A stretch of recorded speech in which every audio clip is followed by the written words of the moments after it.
After that night in the ocean, I made a decision. Not about leaving the firm, about how I was going to live. I wasn't going to wait. I was going to show up differently. And I did. I became more disciplined than ever before, more intentional, more present in my life. And in a lot of ways, I became a different man. At least that's what it felt like. But even as all that was happening, something else became clear. On the outside, everything looked right. My career was growing, opportunities were increasing, but I started to feel like the life I had built wasn't really mine.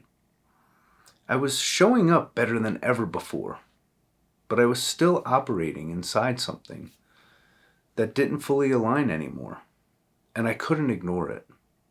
And once you see that, you can't unsee it. And that's what eventually led me to walk away.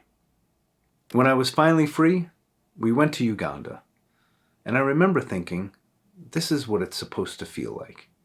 2 weeks across the country, safari. Thanks to an incredible guide, we had already seen everything. The big five, multiple leopards, which is rare. We were able to spend an afternoon with chimps in the wild. It was incredible. And toward the end of the trip, we went to Bwindi, gorilla trekking. This is the one we'd been building toward. We expected to be hiking all day, but when we got there, the gorillas were closer than expected. We saw the first group, and it was already surreal. But then right behind us, a large adult male showed up, with a female and a baby. Everyone started taking pictures. I dropped down low to get a better angle. But this guy just kept looking at me over and over. And I'm thinking, this is unbelievable. I'm getting the best video of my life. But then out of nowhere, he turned, came straight at me, fast. The rangers yelled not to run, so I didn't move. I stood up just to give him space.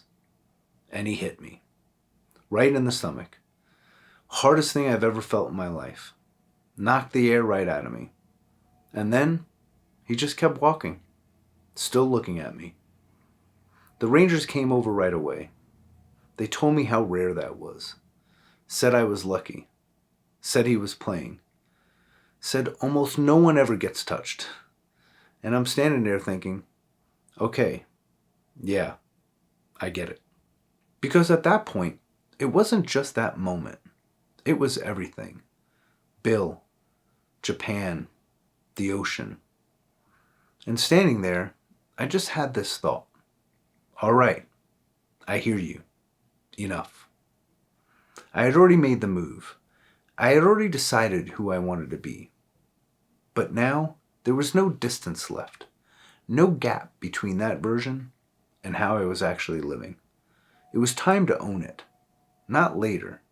Not when things settled down. Now. And nothing dramatic happened after that.